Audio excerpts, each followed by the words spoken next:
베스데다 마을의 맹인이 예수님 앞에 나오게 됩니다.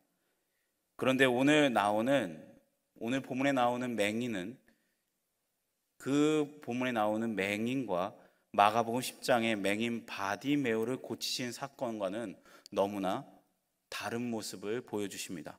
마가복음 10장 47절입니다. 나사렛 예수시란 말을 듣고 소리질러 이르되 다윗의 자손 예수여 나를 불쌍히 여기소서 하거늘. 맹인 바디메오는 어떻게 하고 있습니까? 예수님이 오셨다는 이야기를 듣고 다윗의 자손이여 나를 불쌍히 여기소서 하며 소리를 지르며 찾았습니다. 사람들이 막으면 더 크게 다윗의 자손이여 나를 불쌍히 여기소서라고 하면서 찾고 있습니다. 그런데 오늘 맹인은 어떻습니까? 치료를 받기 위해서 나왔습니까? 아닙니다. 오늘 말씀을 잘 보시면 이 맹인이 예수님 앞에 나온 것이 아니라 사람들이 이 맹인을 끌고 나온 것입니다. 그리고 이 맹인이 치유받기를 간구한 것이 아니라 사람들이 간구하고 있습니다. 8장 22절입니다. 베세다 이름의 사람들이 맹인 한 사람을 데리고 예수께 나와 손 대시기를 구하거늘.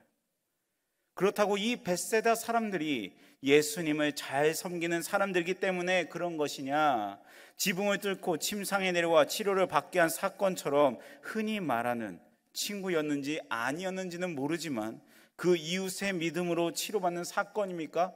그것도 아닙니다. 이 베세다 사람들은 그렇게 신앙적이지 않습니다. 마태복음 11장 21절입니다. 화 있을진저 고라시나 화 있을진저 베세다야 너에게 행한 모든 권능을 두로와 시돈에게 행하였더라면 그들이 벌써 베옷을 입고 제에 앉아 회개하였으리라. 가장 타락했던 두로와 시돈에 이 베세다만큼 능력을 행하였으면 변하였을 텐데 너희들은 변하지도 않았다고 말씀하실 정도였으면 얼마나 예수님을 믿지 않았던 사람인지를 알 수 있습니다. 바디메오는 간절하게 부르짖었고 오늘 사건의 이 맹인은 간절한 마음도 없고 이 베세다 사람들은 예수님을 섬기려고 이 맹인을 데려온 것이 아니라 그들의 믿음으로 데려온 것이 아니라 그저 흥미거리 혹은 호기심거리로 이 사람을 예수님 앞에 데려왔던 것입니다. 우리 또한 바디메오나 이 맹인처럼 절박한 상황임에도 불구하고 바디메오처럼 부르짖는 간절함이 없지는 않습니까? 오늘 맹인처럼 살고 있는 우리 모두에게 예수님이 찾아오셨습니다. 23절입니다. 예수께서 맹인의 손을 붙잡으시고 마을 밖으로 데리고 나가사 눈에 침을 뱉으시며 그에게 안수하시고 무엇이 보이느냐 물으시니 예수님의 반응은 무엇입니까? 바로 그 맹인을 마을 밖으로 데리고 나가셨다는 것입니다. 여기서 우리는 두 가지를 생각해 볼 수 있어요. 하나는 예수님 왜 이 마을에서 데리고 나가셨을까? 다른 하나는 이 맹인은 어떻게 그 마을에서 나갈 생각을 했을까입니다. 예수님은 제일 먼저 터를 바꾸셨어요. 장소를 바꾸신 것입니다. 영향을 받지 못하도록 한 것이죠. 바디메오처럼 바로 그 자리에서 치유를 베풀어 주시지 않는 이유가 바로 거기에 있습니다. 베세다에서 행하였다면 그것은 그저 그 맹인을 데리고 온 사람의 원했던 것처럼 구경거리 하나만 더 만들어 주었을 것입니다. 그래서 그 불신앙의 장소를 바꾸십니다. 예수님께서는 장소만 바꾸시지 않으십니다. 그를 데리고 나갈 때 어떻게 나가십니까? 맹인 보고 알아서 따라와라 이렇게 말씀하십니까? 아닙니다. 맹인의 손을 붙잡으시고 마을 밖으로 데리고 나가셨습니다. 예수님은 이 나약하고 여리고 믿음 없는 자에게 최소한 이 정도의 믿음은 되어야지 하면서 강요한 것이 아니라 그 믿음 없는 자의 손을 붙잡으시고 인도해 가십니다. 이렇게 손을 잡으심은 바로 이 맹인만을 위한 시간, 그만을 위한 공간, 사랑의 표현을 해주신 것이죠.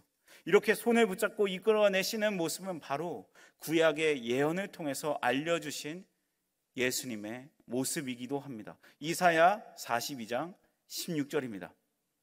내가 맹인들을 그들이 알지 못하는 길로 이끌며 그들이 알지 못하는 지름길로 인도하며 암흑이 그 앞에서 광명이 되게 하며 구분대를 곱게 할 것이라. 내가 이 일을 행하여 그들을 버리지 아니하리니. 이 모습을 보여주고 계시죠. 한편 이 맹인을 같이 보길 원합니다. 그는 애초에 예수님도 잘 모르고 남들에 의해서 억지로 그 자리에 온 사람이에요. 바디메오처럼 예수님을 위해서 향해서 소리 지르려고 마음 먹었던 사람도 아니라 그냥 사람들에 의해 끌려나왔던 사람입니다. 그런데 예수님은 눈이 보이지 않는 이 사람을 다른 곳으로 가자고 하는 것이죠. 이 맹인은 어떠했을까요? 두려웠을 것입니다. 난 보이지도 않는데 다른 어디로 가자고? 나는 다시 돌아올 줄 모르는데 지금 내 손을 잡고 어디로 나를 데려가는 것이지? 라는 마음이 들었을 거예요. 그렇지만 그는 예수님의 손길을 뿌리치지 않았습니다. 예수님의 이끄심에 순종하는 것이죠. 이 순종의 결과가 그의 치유로 이어졌습니다. 바디메오처럼 예수님을 믿는 믿음이 처음에 그에게 없었지만 그는 예수님의 인도하심에 의심하거나 반항하거나 자기의 생각을 덧붙이거나 하지 않고 순응하면서 그가 이끄시는 대로 따라 나갔습니다. 난생 처음 가보는 그곳을 그래도 갔습니다. 자신의 손을 짚어서 간 게 아니라 예수님의 손을 잡고 이끄시는 그대로 순종하며 갔습니다. 결국 이 순종이 그를 변화시켰습니다. 사랑하는 성도 여러분, 말씀에 순종할 때 변화가 일어납니다. 말씀에 순종할 때 승리는 내가 아무것도 안 해서 거저오는 것이 아닙니다. 세상의 기준과 말보다 말씀의 기준을 두고 순종하고 따라갈 때에 주어지는 것이죠. 내가 그 말씀에 온전히 순종할 때 주어지는 것입니다. 8장 23절입니다. 예수께서 맹인의 손을 붙잡으시고 마을 밖으로 데리고 나가사 눈에 침을 뱉으시고 그에게 안수하시고. 23절을 보니 눈에 침을 뱉으시고 안수하셨습니다. 마가복음 7장 33절에서는 기막고 어눌한 자를 고치실 때도 침을 뱉어 그의 혀에 손을 대셨습니다. 요한복음 9장 6절에서는 날 때부터 맹인된 자를 고치실 때 땅에 침을 뱉어 진흙을 익어서 그의 눈에 바르시고 실로암 못에 가서 씻으라고 하셨습니다. 아픈 곳을 직접 대기도 하지만 백부장의 손을 살리실 때처럼 말씀만으로 전혀 되지 않아도 고치실 수도 있습니다. 그러나 중요한 것은 예수님이 어떻게 하셨느냐에 있지 않습니다. 예수님께서는 이렇게도 하실 수 있고 저렇게도 하실 수 있습니다. 예수님은 여러 모습을 치료하셨지만 중요한 것은 바로 내 믿음이 너를 구원하였느니라 그 말씀을 받는 자의 자세입니다. 오늘 이 맹인은 예수님의 방법에 전적으로 순종하였어요. 예수님이 어떤 방법을 하든지 그 말씀에 전적으로 순종했습니다. 오늘 맹인은 자기 방식에 주님 보고 맞추라고 하지 않습니다. 자기 방식에 예수님께 따라오라고 말씀하지 않습니다. 맹인은 그 자신이 주님의 방식에 따라가고 있습니다. 때로 이해되지 않는 것도 따라가는 것이죠. 내가 이해하는 그것만 하는 것은 선택적인 수용입니다. 여전히 주권이 자기에게 있는 것이죠. 예수님의 말씀에 전적으로 수용하는 거랑 내가 들었을 때 이것은 지킬 수 있고 이것은 지킬 수 없다, 이것은 전적으로 다른 것입니다. 23절입니다. 예수님께서 맹인의 손을 붙잡으시고 마을 밖으로 데리고 나가서 눈에 침을 뱉으시며 그에게 안수하시고 무엇이 보이느냐 물으시니. 다른 기적에서는 찾아볼 수 없는 이 기적에서만 나타나고 있는 특별한 부분이 나타나고 있습니다. 그것이 무엇입니까? 예수님은 이 맹인에게 무엇이 보이느냐고 물으시고 계십니다. 예수님은 단 한 번도 자신이 치료하신 병자에게 이런 식으로 질문하신 적이 없습니다. 이제 들리느냐? 이제 열이 좀 내린 것 같으냐? 이제 좀 안 아프냐? 이제 좀 덜 아프냐? 이렇게 질문하신 적이 없으시다는 것입니다. 왜냐하면 이 병자가 완전히 나을 것이라는 것을 확실히 알고 있었기 때문에 굳이 그렇게 물어볼 필요가 없었던 것이죠. 그런데 오늘 말씀에서 예수님은 맹인을 한 번에 고쳐지지 않을 것을 알고 계시다는 듯이, 여전히 맹인의 시력에 문제가 있을 것을 알고 계시다는 것이 무엇이 보이느냐고 질문하고 계십니다. 그리고 실제로 이 맹인은 예수님이 그 눈에 침을 뱉고 안수를 하셔서 눈을 뜨게 하신 후에도 여전히 보는데 문제가 있었습니다. 24절의 말씀 우리 다 함께 읽도록 하겠습니다. 24절입니다. 시작. 쳐다보며 이르되 사람들이 보이나이다. 나무 같은 것들이 걸어가는 것을 보나이다 하거늘. 맹인이 눈을 떠서 쳐다보았고 그가 본 것은 사람들이었습니다. 하지만 그의 눈에 그 사람들이 분명하게 보이지가 않았어요. 맹인은 눈을 떠서 보기는 했지만 제대로 보지는 못했습니다. 예수는 왜 한 번에 이 맹인을 고치지 못하셨습니까? 맹인이 눈을 뜨는 것이 특별히 어려운 기적이라서 한 번의 시행착오가 필요했던 것입니까? 그렇지 않습니다. 예수님은 다른 맹인의 눈을 뜨게 하신 적이 있었지만 이렇게 한 번에 완전히 고치지 못한 적은 없었습니다.